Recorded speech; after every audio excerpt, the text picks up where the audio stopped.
Well, here we are already in August of 2022, and today I have a market report update for what's been going on in the Lakewood Ranch area so far this year. We're going to cover 5 indicators that show what direction this market is headed if you're a buyer or if you're a seller. So stay tuned. I have all the details coming right up. Don't buy real estate if you experience allergic reactions to happiness, satisfaction, pride, fulfillment, contentment. Stop buying real estate if you don't like community, a sea of belonging, a diversified portfolio. Buying real estate may cause you to shop at hardware stores, furniture stores, and design centers. See your realtor immediately if you experience any of these symptoms. Hello, it's MarkBoehmig, Michael Saunders and Company. And in this channel, Living in Lakewood Ranch, we cover all the areas around Lakewood Ranch from Sarasota up to Bradenton and from Anna Maria Island all the way down to Siesta Key. So if you get value out of these videos, just click that little subscribe button, ding the little bell. Every time I put on a new video, you'll be notified. So today is August the 3rd, 2022, and we do have the updated sales information for the Lakewood Ranch area. So I'm going to do some screen share with you so you can see what the actual numbers are for our market so far this year. And some of these numbers are actually quite amazing. It's unbelievable how the market is continuing to shift here in Lakewood Ranch. So let's get started. So the first thing that we're going to look at here for our zip codes of 34201 and 34202 is the amount of inventory.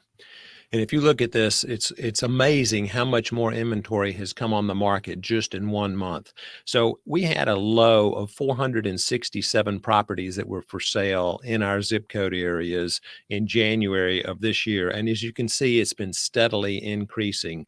So last month we had 1,523 homes on the market, and this last July, this previous July, we had 2,070. So that is just a tremendous number of homes that are coming onto the market, and that's going to give us a big indication of how we're going to trend probably for the remaining part of this year.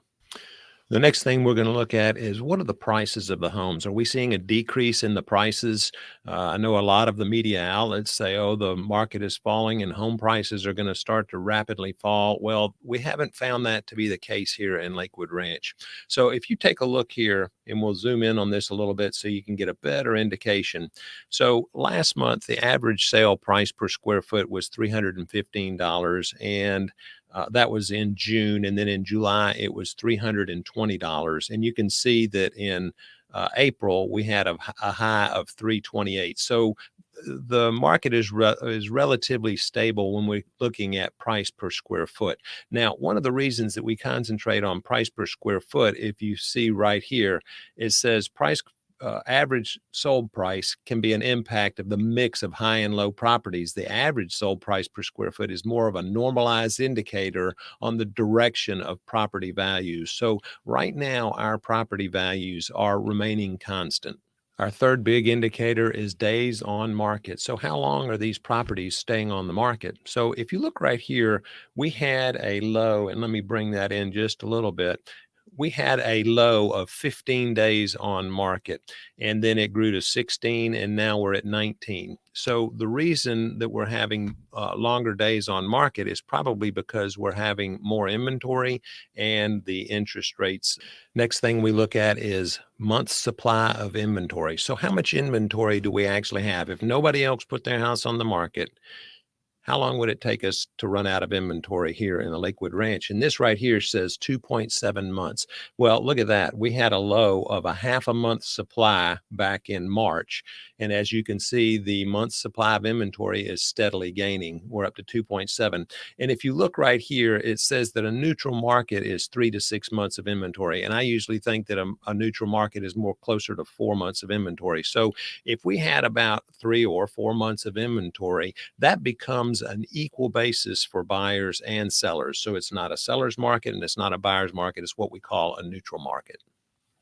And then the last thing we want to look at is absorption rate. So how long do these properties take to be absorbed in the current market conditions? And as you can see right here, it says absorption rate measures the inverse of months of inventory and represents how much of the current active listings as a percentage are being absorbed each month. So look at the absorption rate. It is continuing to decline. So we had towards the end of last year, it was a percentage of 212%, and now we're down to 37%. So as the inventory rises, as we're longer days on market, the absorption rate shrinks. So I hope you've gotten value out of this video. And if you did, just click that little subscribe button, ding the little bell. Every time I put on a video, you'll be notified. And I'm going to put a link in the description below to this report. If you'd like to get a copy of this report for yourself, you'll have access to it. And if you're thinking of buying or selling property here in the Lakewood Ranch area, I'd be glad to help you out. Mark Boehmig, Michael Saunders and Company.